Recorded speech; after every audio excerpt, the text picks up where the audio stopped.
எல்லாரின் கண்களுக்கும் உச்சிப்பிள்ளையார் கோவிலில் ஏற்றப்பட்ட தீபம் தெரிகிறது.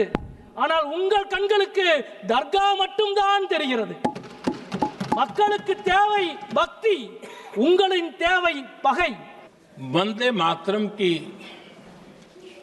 इस यात्रा की शुरुआत बंकिम चंद्र जी ने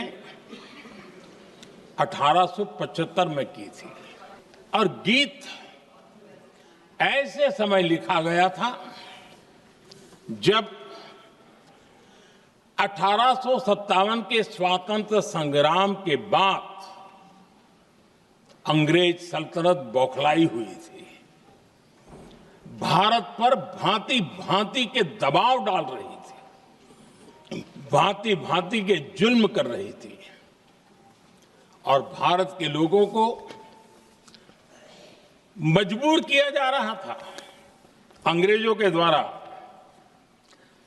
और उस समय उनका जो राष्ट्रीय गीत था, गॉड सेव द क्वीन, इसको भारत में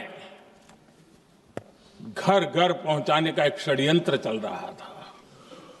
ऐसे समय बंकिम दा ने चुनौती दी और ईंट का जवाब पत्थर से दिया और उसमें से वंदे मातरम का जन्म हुआ।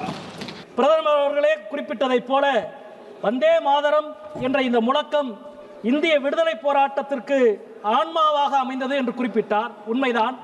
ஒவ்வொரு முழக்கத்திற்கும் பின்னாலும் லட்சக்கணக்கானவர்கள் திரண்டார்கள். அது சரி, நீங்கள் எந்த முழக்கத்துக்கு பின்னால் திரண்டீர்கள்? இந்த முழக்கங்கள் எல்லாம் யாருக்கு எதிராக எழுப்பப்பட்டதோ அவர்களுக்கு பின்னால் நீங்கள் இருந்தீர்கள். தப்பி தவறி விடுதலை போரில் பங்கெடுத்தால் கூட தவறி பங்கெடுத்து விட்டேன் என்று மன்னிப்பு கடிதம் எழுதி கொடுத்து விட்டு வெளியில் வந்தீர்கள். உங்களின் இந்த வரலாறு தான் இங்கே இருந்து திருப்பரங்குன்றம் வரை நீளுகிறது.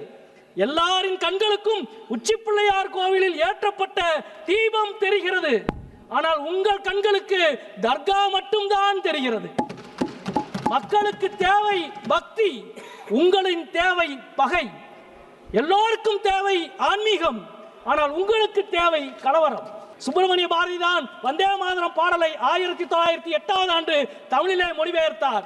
பிரதமர் அவர்கள் நினைவூட்டியதான் நான் சொல்கிறேன். பாரதியினுடைய அருமையான வாசகம், தாயை கொல்லும் பஞ்சத்தை தடுக்க முயற்சிகிறார், வாயை திறந்தே சும்மா வந்தே மாதரம் என்பார் என்று சொன்னார். அது பாரதி உங்களுக்கு சொன்னது என்று சொல்லி முடிக்கிறேன். வணக்கம்.